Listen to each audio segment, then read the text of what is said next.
In this video, we'll discuss about oroantral fistula management. Okay, so there are numerous techniques which are given for management of OAF, that is for closure of OAF. There is no need to read or to write all the techniques available in the exam, and most of the techniques which are given are not generally recommended or generally done in a clinical situation. Okay, so first we'll see what are the list of techniques which are generally done or which are recommended.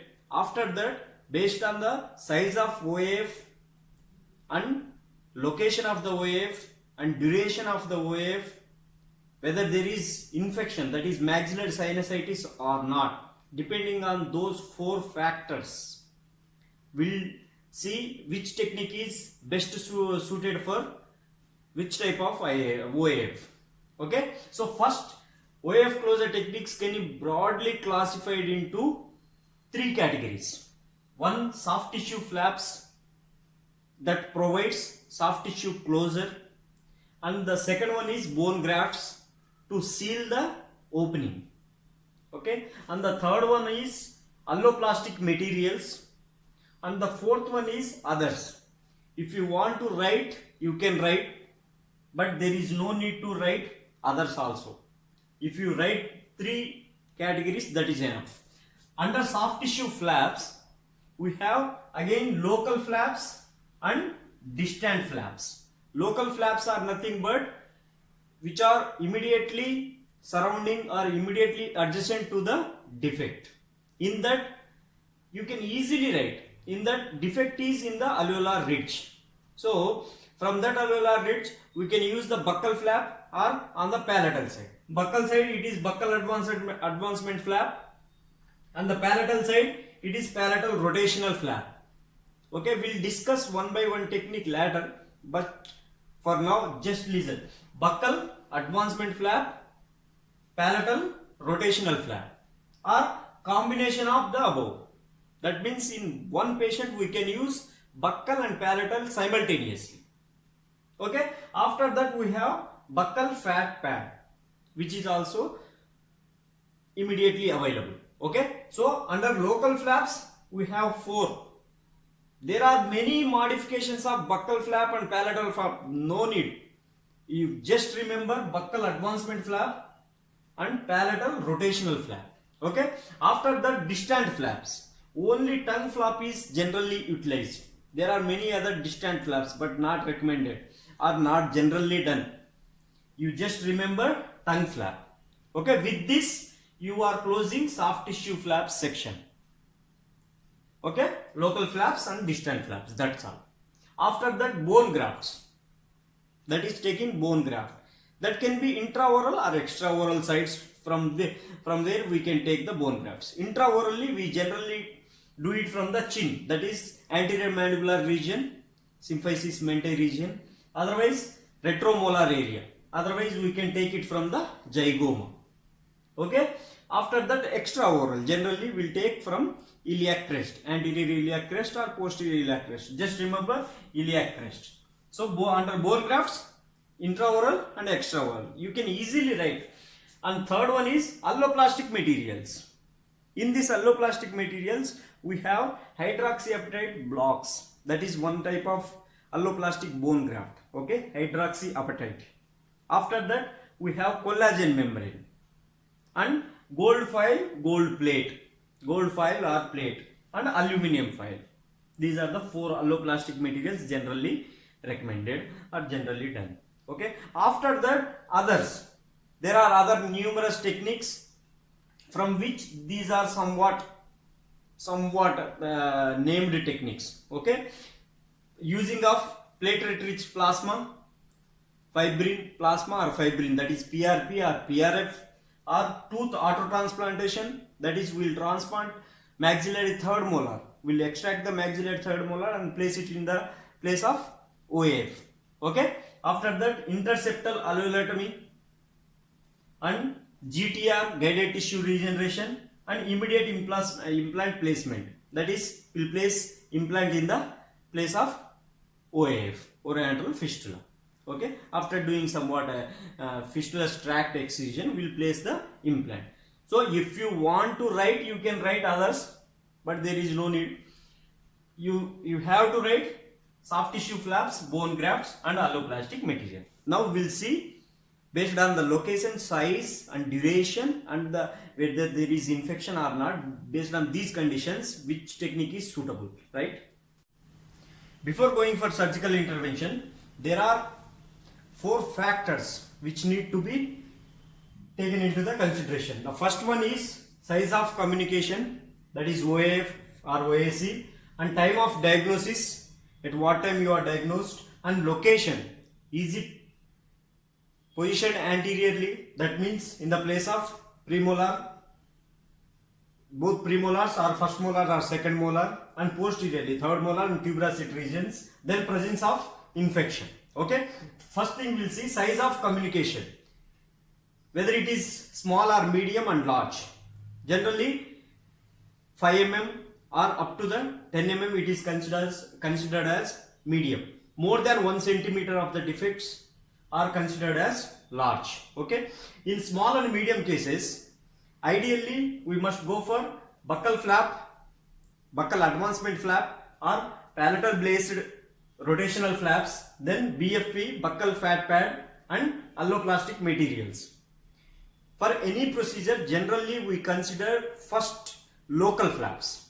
Okay, buccal flap and palatal rotational flaps, or combination of these two. These are the main workstation for closure of oroantral fistulas. Then if it is large, in those cases we may use anteriorly based palatal flap and tongue flap, or we may use bone grafts. Okay, after that, time of diagnosis.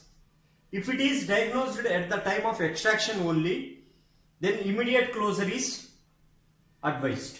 After that, within 24 hours also, at the time of diagnosis or within 24 hours, then go for immediate closure, because there are no chances of infection or fistula tract formation.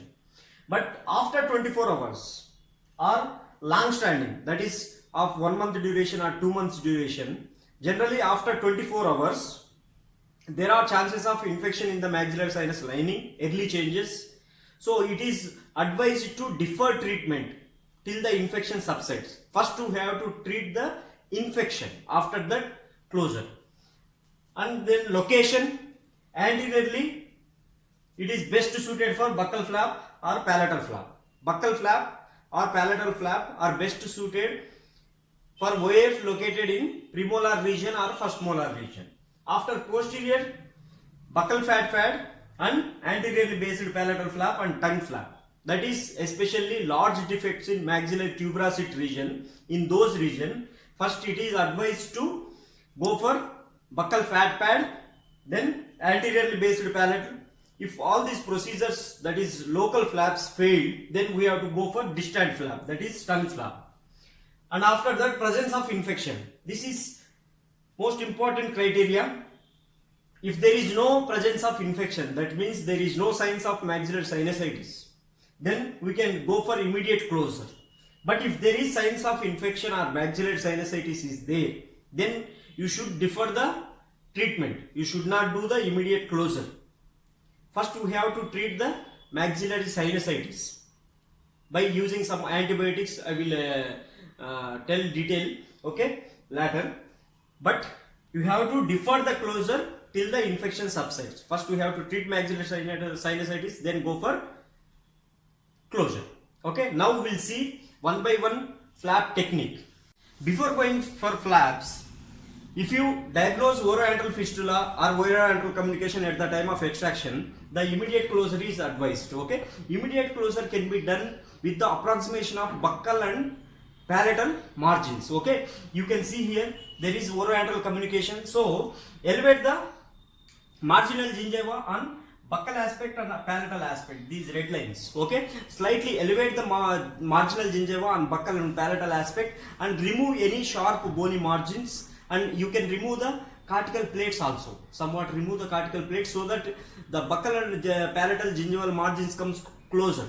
Okay, we can approximate and you can suture here like this. So thereby closing the oroantral communication. Okay, otherwise if the at the time of diagnosis only, if the defect is much more larger, then you can go immediately for the buccal flap, buccal advancement flap, or any flap if you want. Okay, this is immediately diagnosed case. Okay, that means within 24 hours. If the diagnosis is after 24 hours or long standing, then first you have to treat the maxillary sinusitis, that is treat the infection with supportive measures, antibiotics, all those things. Supportive measures we'll discuss at the end. Okay, and after that you are going for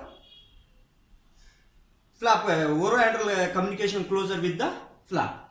First we will discuss buccal advancement flap. This is given by Van Reherman. So this is also called as Van Reherman flap. Okay, first you can see in this diagram there is oroantral fistula in the place of maxillary first molar. So first step, these flaps can be done under local anesthesia or general anesthesia. After administration of local infiltration in the labial or buccal vestibule, buccal maxillary vestibule, the first step is to excise the fistula tract. That means you can see in this black lines are the margins of the defect. Okay, and these red lines around the margins of the defect, at least 2 to 3 mm, at least 2 to 3 mm of the tissue surrounding the orifice of the defect should be excised. So that step is called as excision of fistulous tract. You can see in this diagram. After excision of fistulous tract, next we are going to take 2 incisions, 2 buccally divergent releasing incisions. Okay, I will show here from the orifice, 1 incision posteriorly and 1 incision anteriorly, like buccally divergent into the vestibule. Okay, up to mucogingival junction. Okay, there are 2 buccally divergent incisions. So once you place these incisions, the next step is elevation of mucoperiosteal flap. That means periosteum, along with the periosteum we should raise the flap. You can see here. Okay, so this black is the fistula opening, and this is the elevated flap, buccal flap. Okay, and this is the depth of the buccal flap, that is depth of the vestibule. And these are the bones. This is the bone exposed after the flap elevation. Okay, and then after elevation of this buccal flap, along the palatal side you are going to just elevate the marginal gingiva to facilitate the sutures. Okay, that means these lines, this red line, small red line on the palatal side is the elevation of the marginal gingiva to facilitate the suture.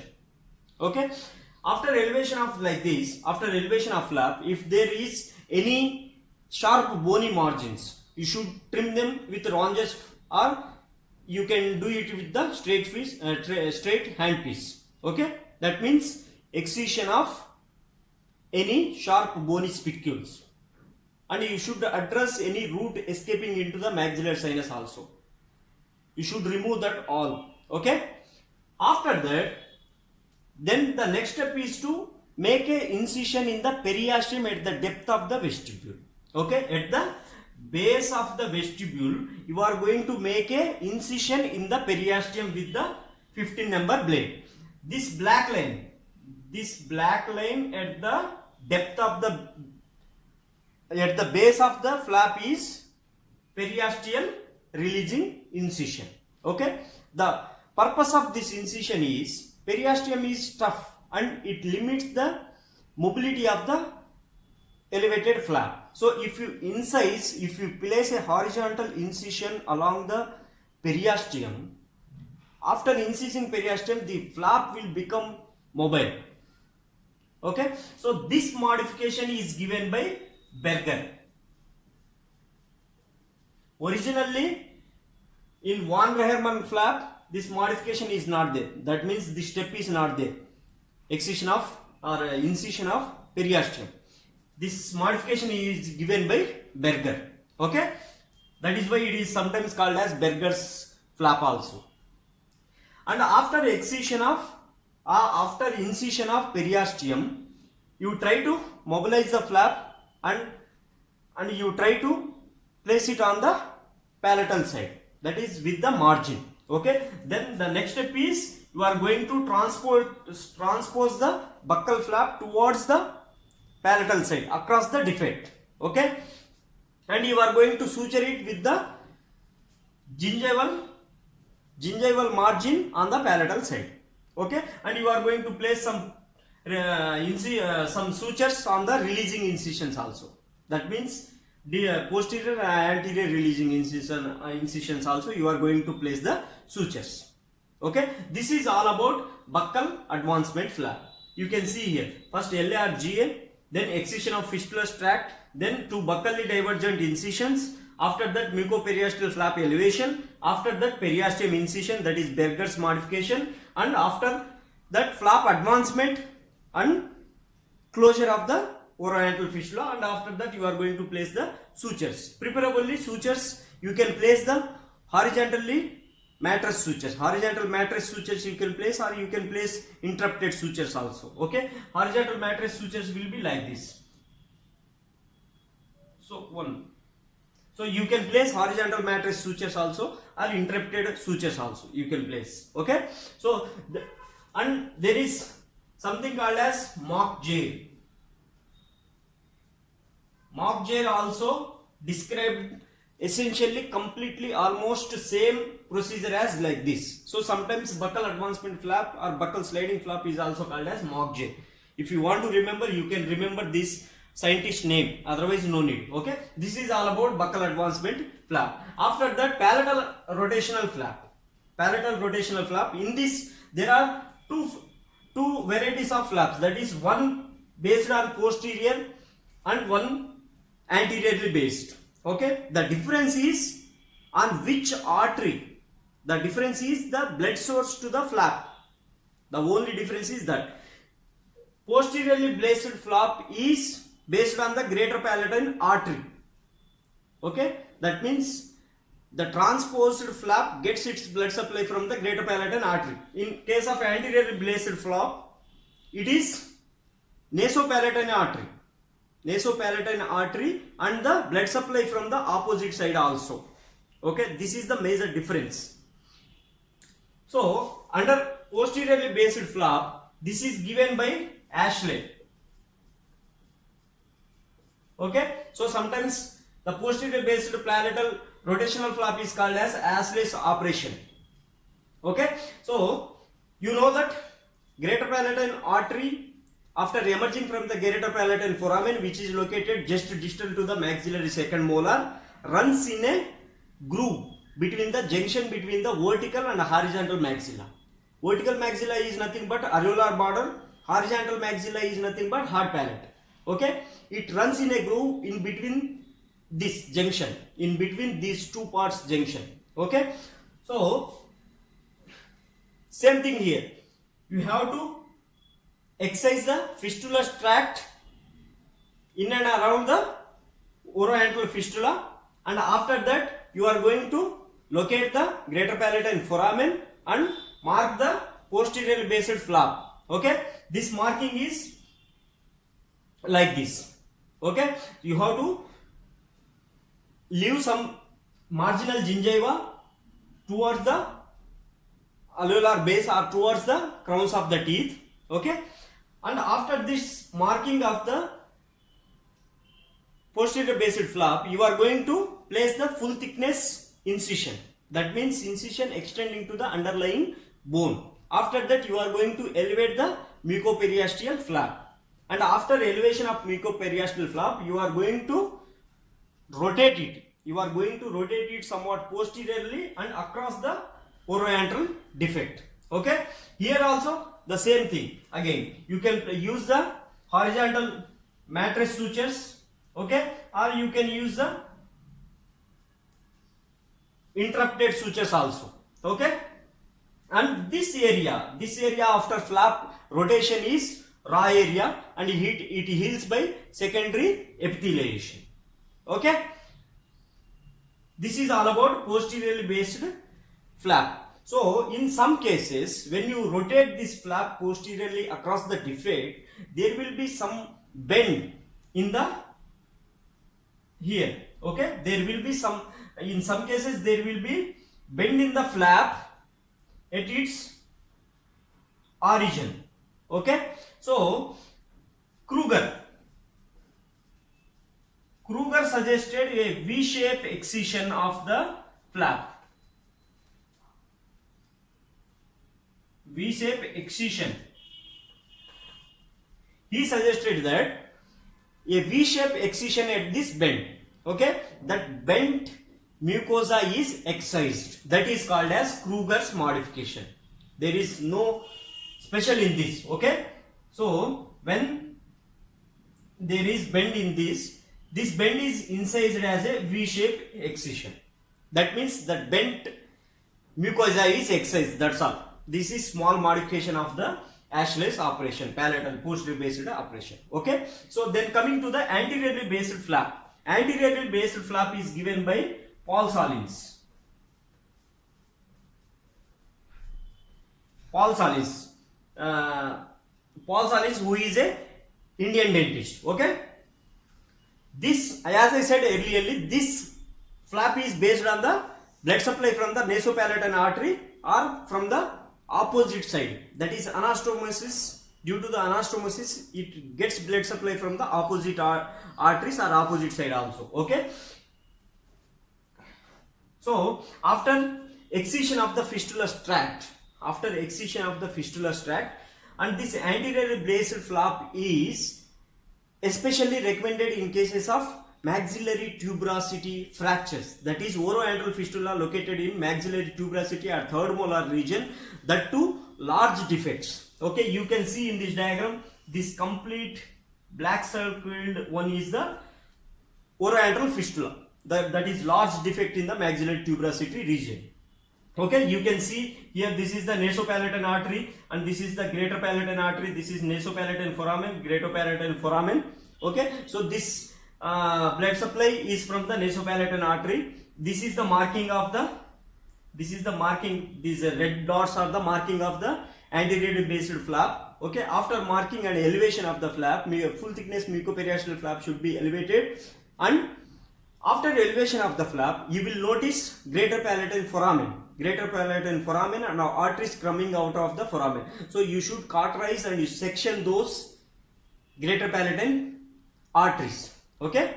You should section greater palatine artery, okay, at the greater palatine foramen. After that you are going to transpose after that you are going to transpose this flap onto the defect, okay. This is the defect, onto the defect, and you are going to suture it, that's all, okay. The advantage of anteriorly based flap is it can be used in cases of large defects located in the maxillary tuberosity, and the second one is it utilizes the thicker mucoperiosteum, thick mucosa available at the posterior hard palatal region, okay. In case of posteriorly based flap, we are utilizing mucosa from the anterior hard palate, which is unyielding, okay. But in case of anteriorly based, you are utilizing mucosa from the posterior hard palate region, which is yielding, okay. So this is the advantage of anteriorly based flap. We'll now discuss buccal fat pad. We can use combined buccal advancement flap and palatal inversion flap also, okay. You can see in this diagram, there is oroantral fistula, okay. First what we'll do, first we design palatal inversion flap based on the greater palatine artery. That means, as previously described, it is not the incision, not like this, okay. Incision is horizontal, Okay, if this is the oroantral fistula, so we'll design incision on the palatal side like this. Okay, horizontally. Okay, and after elevation of flap, this flap is inverted and transposed to the defect. So once you invert the palatal flap, the raw surface will facing towards the oral cavity, and the oral surface will cover the defect. Okay, you understood? After inversion of palatal flap, raw surface will be outside, and normal oral surface is covering the defect, that goes inward. That means it is opposing, that is inversion. Okay, after suturing of this palatal inverse flap, will elevate buccal advancement flap as usual, and it is transposed onto the palatal flap, and again it is sutured. That means the advantage of combined flap is that it provides two layer closure. One is by palatal flap and another one is by buccal advancement flap. But it is not generally done. But this is the case. Here you have to remember that there is horizontal palatal inverse flap elevation. Okay. After that, buccal pad fat. Buccal pad fat is the fat tissue which has a central body and four processes. Okay, one process is buccal, another is pterygoid, another is pterygopalatine, and another is superficial and deep temporal processes. Each had four processes, and if you see in children, it gives the fullness to the cheek. Okay, because of fullness of cheek in children is because of the buccal fat. Okay, the size regresses with increasing age, but it is there in the adults also. Okay, so buccal fat has very much vascular supply from three arteries, that is superficial temporal artery or maxillary artery and facial artery. It has got vascular supply from three arteries, so it is a good tissue to use in reconstruction of oral defects. So first we'll see there is oroantral fistula in the second molar region. Okay, as usual, first we have to excise the fistula tract around the oroantral fistula. After that, you are going to elevate the mucoperiosteal incision. Okay, with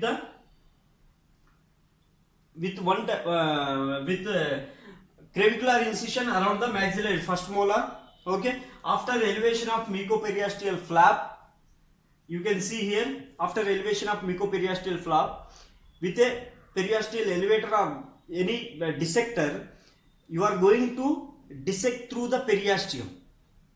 Okay, dissect through the periosteum into the cheek, so that the buccal fat can be drawn intraorally. Okay, first we are elevating mucoperiosteal flap with the periosteum. After that, at the depth of the vestibule, you are going to dissect through the periosteum.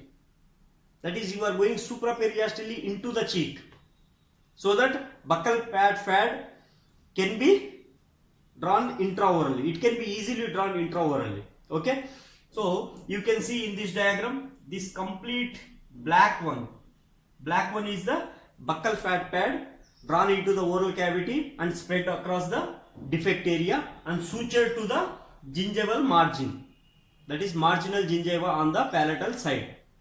After that, you are going to place this buccal flap back onto the buccal fat. Okay, and you are going to suture it buccally. In the defect area, the buccal fat pad is exposed without any covering. So this buccal fat pad, generally epitheliation occurs within 2 weeks to 3 weeks, that is 14 days to 21 days. The exposed buccal fat pad undergoes epitheliation and it forms a normal mucosa. Okay, this complete exposed buccal fat pad epithelialization and it forms the normal oral cavity mucosa. Okay, thereby closing the oroantral fistula. So buccal fat pad is indicated in defects or in fistulas which are located posteriorly, that is in the tuberosity region or third molar region. Okay, this is all about buccal fat pad. After that, tongue flap, that is distant flap. When the defect is large or when other remaining local flaps are failed, then you are going to use the tongue flap. Okay, in the tongue flap, we can elevate dorsally based tongue flap or laterally based tongue flap or ventrally based tongue flap. That means we can elevate flap from the dorsal aspect of the tongue or lateral aspect of the tongue or ventral aspect of the tongue. And those flaps are based on posteriorly based or anteriorly based. Okay. In this, there is oroantral fistula in the second molar region. So first we have to do the fistula extraction. After that you are going to design the tongue flap. This is, here it is laterally based tongue flap. Okay, lateral, that is elevated on the lateral aspect and it is anteriorly based. Okay, it is elevated on lateral aspect and it is anteriorly based. We can design in dorsum aspect also like this. Okay, if we design the flap like this, this is dorsal aspect and this is lateral aspect, right? Both these are anteriorly based. If you design like this, okay, that is elevation is from this line, so it is posteriorly based, right? After elevation of the flap, you are going to cover the defect and you are going to suture with the gingiva. But the disadvantage of tongue flap is that there is speaking or eating difficulties post-operatively. Okay, once this tongue flap unites with the gingival tissue approximately at 2 weeks, that is after 14 days, you are going to cut this pedicule. Okay, until you are cutting the pedicule, this flap gets its blood supply from the remaining tongue. But once it unites with the gingival margin after 2 weeks, then you can cut this. You can cut this flap from the remaining pedicule, that is remaining tongue, because it is already united with the gingival margin and it can get its blood supply from the gingiva.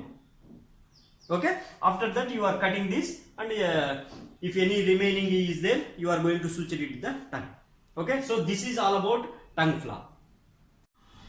Next, we can use bone grafts. Okay, especially when the defect is large. Okay, we can take the bone grafts from the intraoral sides, that is chin or retromolar region. Okay, after that we can take it from the iliac crest also. First we have to measure the size of the defect. Accordingly, you take exact size of the bone graft also. Usually we use monocortical bone grafts, that is one cortex is there and some amount of cancellous bone is there, and that bone graft is press fit into the defect. It is press fit into the defect. With frictional force it can retain, or in some cases we may use mini plates to retain the bone graft. Okay, after that we can use alloplastic materials also. These materials generally useful in the cases of small to medium defects. Okay, we can use the hydroxyapatite bone blocks. Okay, instead of taking bone graft, we use commercially available bone blocks. Okay, we'll choose exact size of bone block with that of oroantral fistula, and exactly same thing again we'll press fit the bone block into the defect, and we can use gold foil or aluminum foil, or we can use collagen membrane. You can see in this diagram same as it is. The procedure is same as that of buccal fat pad. That means after excision of fistula tract, we will try to elevate the buccal flap. After that we have to place the collagen membrane and replace the buccal flap and suture it. So on the defect, collagen membrane is exposed. That means this complete white area is the collagen membrane exposed in the oral cavity. Within 2 weeks or 3 weeks, it is going to epithelialize, same as the buccal fat pad. Okay, that is collagen membrane also we can use. So this is all about various options. And after procedure, after a flap procedure or any oral antral fistula closure procedure, we are going to make some supportive measures that will prescribe generally antibiotics, okay, and analgesics. Antibiotics we can use augmentin 875 mg for 5 days, okay. After that, analgesics we can use NSAIDs, nasal decongestants. These reduces the inflammation of the nasal mucosa and the maxillary sinus lining. Also we can use ephedrine, okay, or xylometazoline. And mucolytic agents, these agents thins the mucus secretion in the maxillary sinus so that it can drain easily, okay. Acetylcysteine or bromhexine, so we can use mucolytic agents. After that, steam inhalation with benzoin or menthol, okay, steam inhalation. And in some cases, that means these are the measures after the closure, okay. When already there is infection in the sinus, that is oroantral fistula diagnosed after 24 hours or diagnosed after long duration. In those cases, first we have to treat the maxillary sinusitis. We have to defer the treatment. First we have to treat the maxillary sinusitis. In those cases also we are going to make all these supportive measures along with the antral lavage. Antral lavage is nothing but irrigation of the maxillary sinus with hot saline through that oroantral defect, okay.